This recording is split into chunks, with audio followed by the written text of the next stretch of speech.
Hey guys, Canadian Zangief back, Season 3, 2016, right back up into the pickups. This time, got a lot of luck at the thrift stores and a couple, liquidation places. And one thing in particular, I didn't even know what I had until Mrs. Geef actually brought it home. And oh my God, was it ever amazing when I found out what it was. Let's take a look.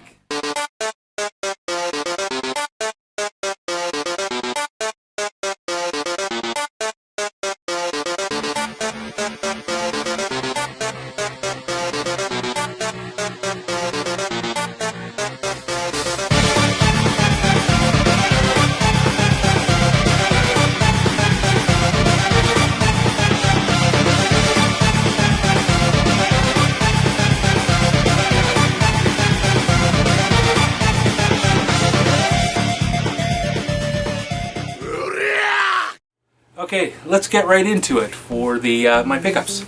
So first off, a lot of this was actually picked up by Mrs. Geef, on the way to work at the thrift stores and so forth. And nothing too crazy, but this lunk. It's just a bunch of regular Xbox to start. And for Xbox, we got Splinter Cell. I think that's just the original one. The Splinter Cell series, I'm not too crazy over, but it's complete, and I think it was only like $3.99 minus 30% for the discount card for donations. And another one with that was Ghost Recon, another Xbox game. Once again, $3.99 and 30% off. It's complete. And it's kind of a theme with what was picked up here. Rainbow Six 3, Black Arrow, and complete. Not too crazy over complete, as most people know, but if I find it, I'm not aiming on keeping it, I may as well have it complete to, get to someone else. Medal of Honor, European Assault. Never played this one. Only have played the PS1. It's not complete. It's just disc and case and insert. Even though the inserts have a little bit of water damage, all four of them. I don't know. I might as well not even consider them having inserts. Some of them are kind of bad. Place in the City. I think it was Odd Lots or Value Lots or something. Was liquidating, and they actually had a decent amount of games there.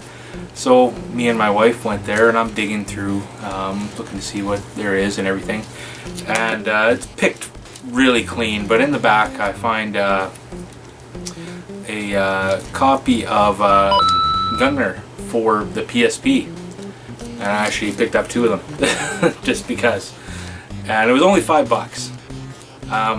I think it's worth about, I don't know what it is, I'll have to look later. But, Atlas RPG for the PSP, you can't go wrong for $5. I'm sure I can find someone that would be interested in them. So not bad at all. So as for stuff that I specifically went out and grabbed for myself from my collection, later in the fall, right after I did the Extra Life thing, I picked this up, and I'm very, very pleased with it. I picked up a VGA box upscaler for the Sega Dreamcast. It was recommended to me by Ian Beardman of Thrift Dwellers. He's absolutely correct. It's just the difference in picture from this to composite is staggering. I think it was $39.99 for Canadian. One thing you gotta watch when you actually do get it, it only comes with just the adapter. You're gonna have to go buy your own VGA cable and own audio cable. I think it's 3.5 audio that actually goes from the adapter to your TV, and the sound, everything is just amazing on it. I also picked up, waiting for this forever. I actually specifically stopped myself from buying the digital just so I could have the retail version, and that's Shovel Knight for the 3DS. Everybody knows this game is amazing. I'm late to the show for this one. Just as good as what everybody else is saying. I couldn't put this thing down once I started playing it. I played it right through. Extremely satisfying platformer, and if you're one of the few that have not played it yet, you have to play it. You have to. You owe it to yourself. And they're talking about releasing a new installment for Shovel Knight. Yacht Club Games, the producers for it, and I don't know, I have mixed thoughts about it. Apparently they're thinking about doing a 3D. This is a 2D platformer, DuckTales hybrid type game, and I don't know if the same appeal is going to be on a 3D world version, but we'll see. I'll just have to see. Was watching Kijiji and ended up picking up a couple games for really cheap. I ended up getting Super Mario 3D Land for I think it was $15. Complete. Well, yeah, complete. It's not bad. It's pretty minty. Looks like the guy played it maybe once or twice. I don't have it in my hand, but when I picked this up, I also grabbed Yokai Watch for the 3DS for Mrs. Geef. It's upstairs or something with her stuff, but yeah, I got that for $20. It was pretty much brand new. The guy, it hasn't even been out that long, so it was pretty surprising. He also threw in like a strategy guide that came with it, Prima Games, and I think even that alone's like $20, and the game's new, so it's $49.99 Canadian. And yeah, I got that whole thing for like $20. She seems to love it. Apparently it's like a new kind of Pokemon. I've had a lot of people pitch it at me, but not quite for me, I don't think.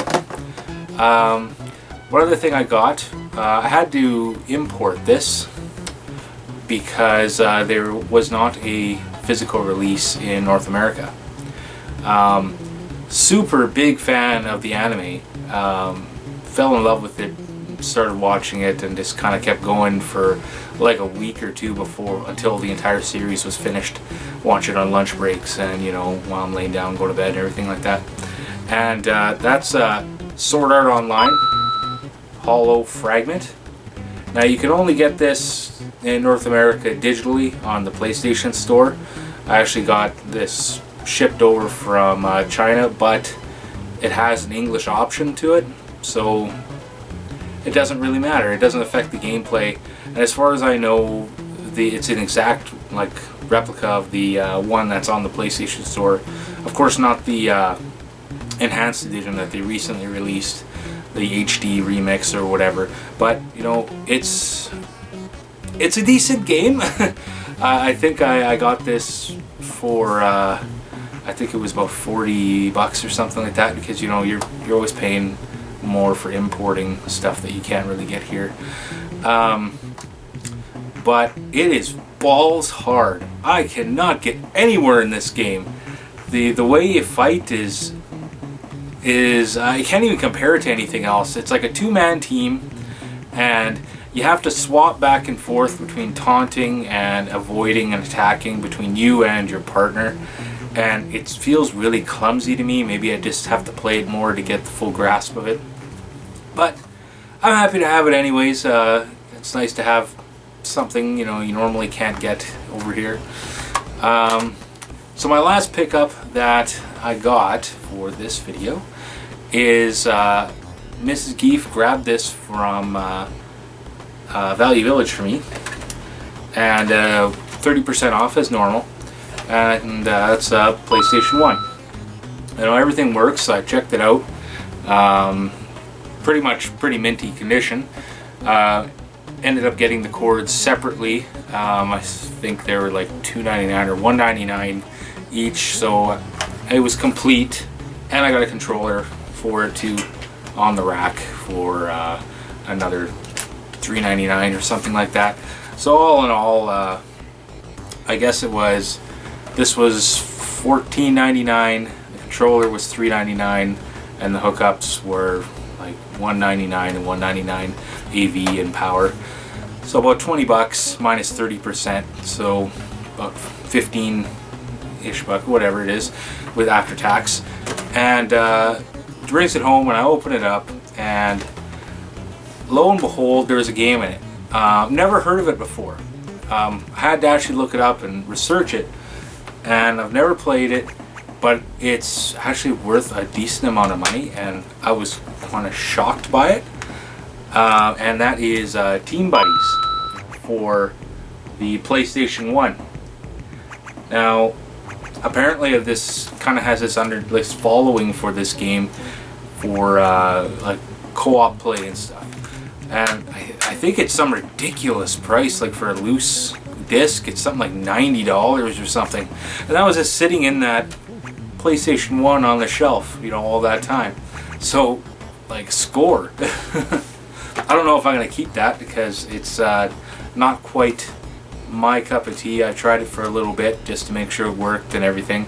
The disc looks pretty good. The art on it is not scratched. The back is, I'd say it's good condition, so not bad. Not bad at all. It's a bright start to 2016 at Camp Canadian Zangief. Thanks everybody for watching and supporting the channel. You know, I love to hear from everybody and getting involved in the YouTube community. And I'm hoping that after I get past this backlog of all of these extra pickups that I've had on the off season, I'm kind of always going to do that. I think just take a large break and build some stuff up, and that way, if I have a really bad year of garage sailing, you know, it's not going to affect too terribly much of my output for my season. But yeah, we'll talk to you again later, and cheers.